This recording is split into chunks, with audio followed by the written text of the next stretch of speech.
When one of the world's leading thinkers like Matt Walsh criticises your country, you know you're in trouble, and boy, New Zealanders in all kinds of trouble. Some even foreshadow a civil war on the horizon. Check out this insurrectionist pulling down our national flag. Are you ashamed of your country? Don't let it touch me, sir. Well, let it. Why can't we have a flag? Why can't we have our flag up? This is the New Zealand flag. Are you opposed to New Zealand, are you? So here we have it, the spoilt 1/6.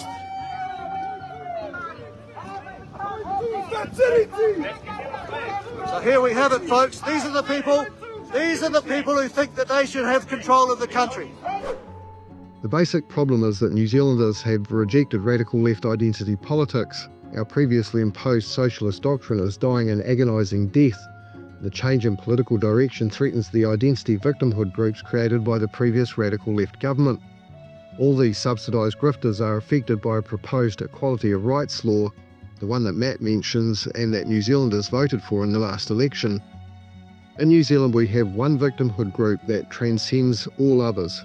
That group is the nativity group. In New Zealand, membership of the nativity victimhood group is restricted to those people who have an ancestor of Polynesian race who was born in New Zealand prior to 1840. 1840 is when the British Crown extended its sovereignty to include the territory that later became the nation-state of New Zealand.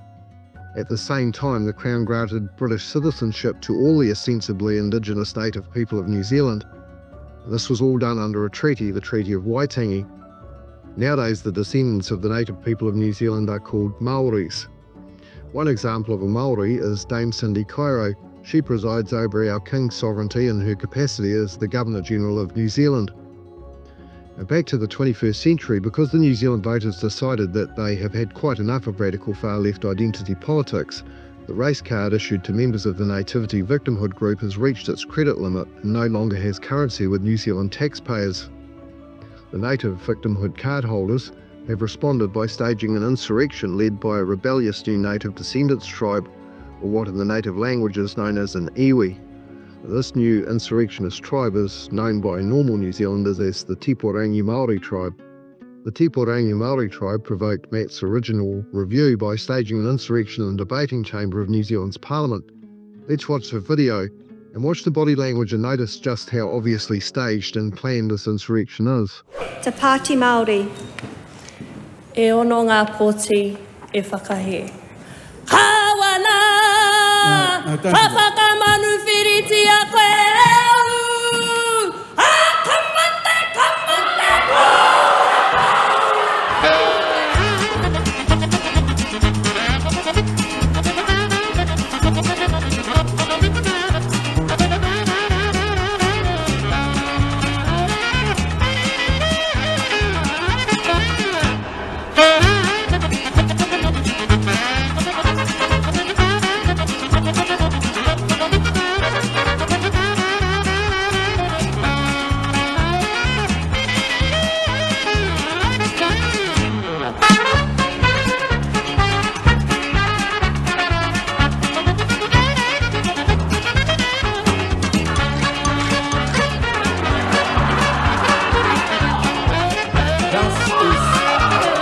The House is suspended until the ringing of the bells. The gallery is to be cleared.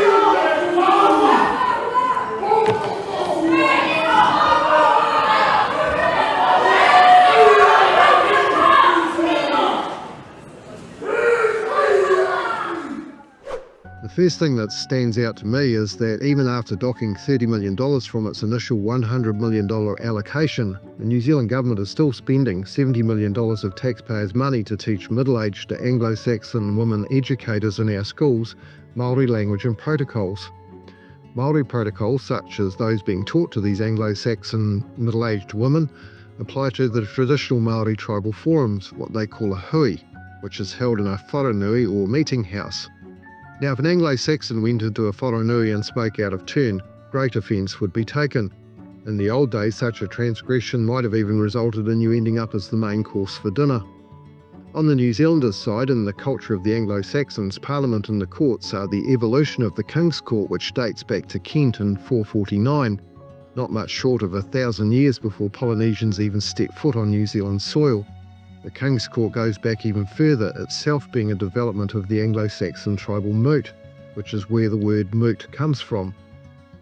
Now you might ask, why are we spending $70 million teaching Maori protocols to Anglo-Saxons when Maoris have such blatant disrespect for the protocols of the Anglo-Saxons within their most revered forum, the parliamentary debating chamber?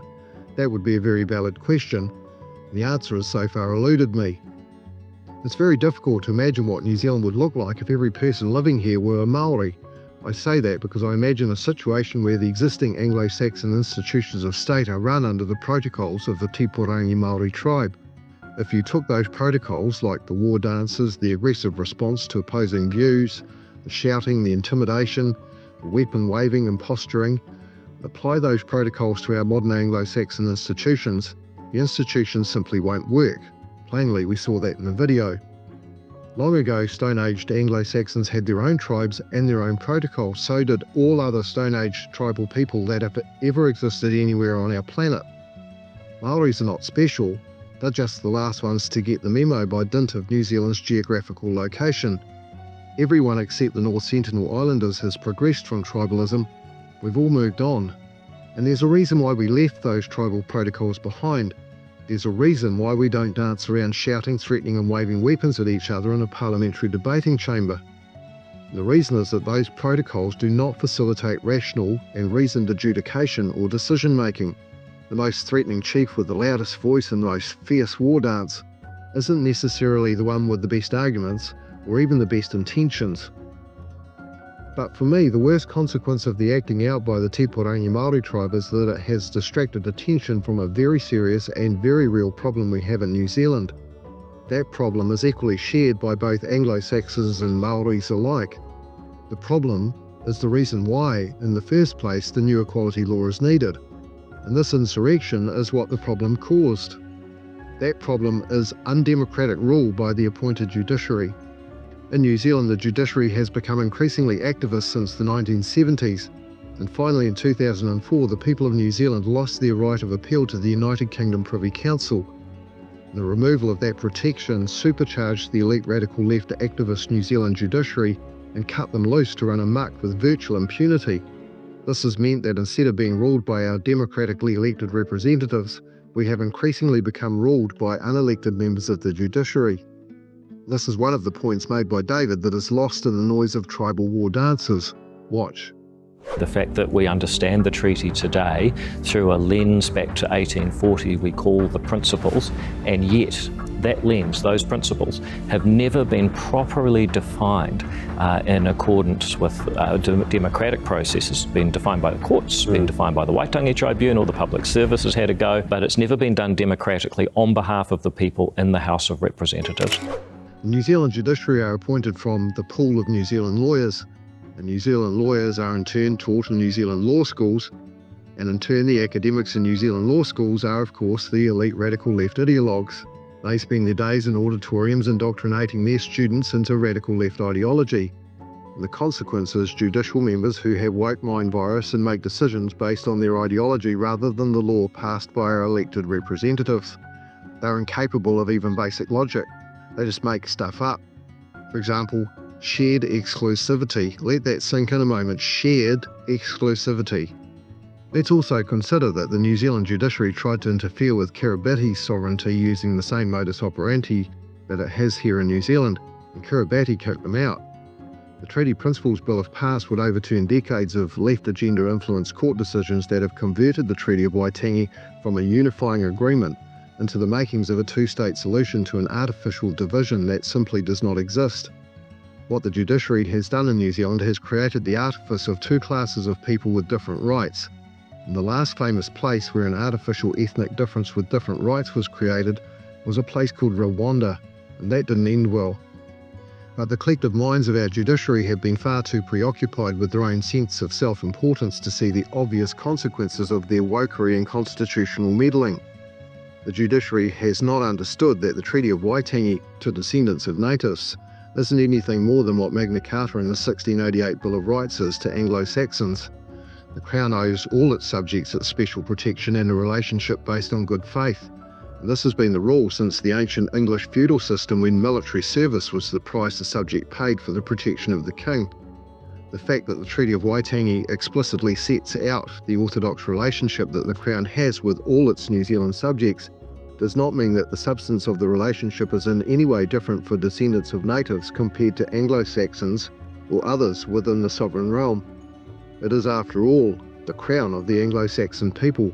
The Treaty of Waitangi cannot amount to a treaty that enacts over territory the force of Magna Carta and the 1688 Bill of Rights, and at the same time permit two classes of people, relegating the Anglo-Saxons to second-class citizens.